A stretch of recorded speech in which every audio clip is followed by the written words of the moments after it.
दोसर पायब कौने ठाम, दोसर पायब कौने ठाम, हो दुल्हा दुल्हन सीताराम,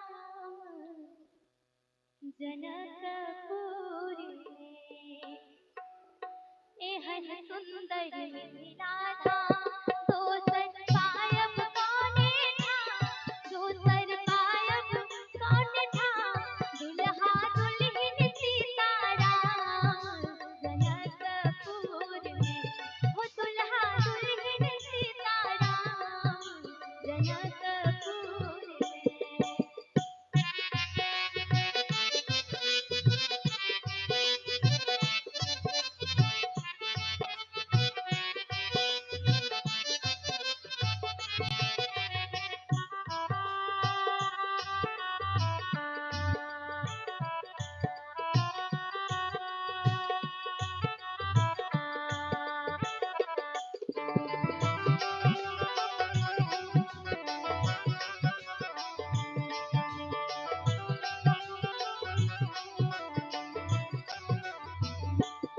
बहिन सिया सुकुमारी, धिया जनक दुलारी, धिया जनक दुलारी, बहिन सिया सुकुमारी।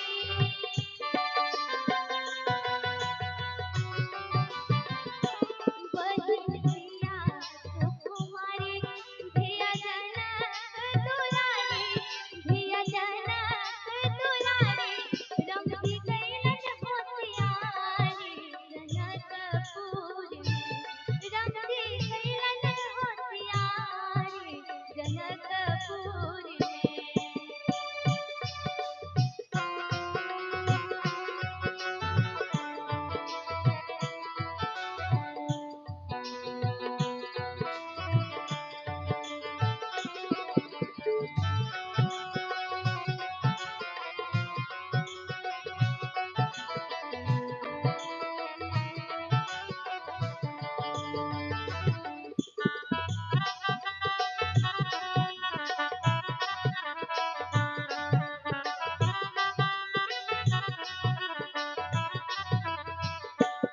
और हम सब खासकर मिथिला में पढ़ते हैं, तो मिथिला का क्या गर्व है ये कहते हैं। मिथिला की सीता माती सखिया क्या कह रही है ये सुनाते हैं।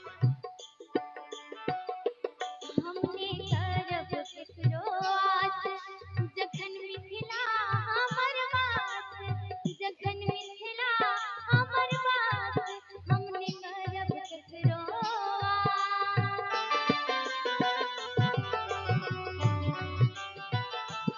हमने करब केकरो आस, जखन मिथिला हमर बास, जखन मिथिला हमर बास, हमर बहिन अपन खास, जनकपुर में हमर बहिन अपन खास, जनकपुर में एहन सुंदर मिथिला धाम, दोसर पायब कौन ठाम, दोसर पायब कौन ठाम, दुल्हा दुल्हन सीताराम, जनकपुर में हो दुल्हा दुल्हन सीताराम, जनकपुर में हो दुल्हा दुल्हन सीताराम, जनकपुर में हो दुल्हा दुल्हन सीताराम, जनकपुर में।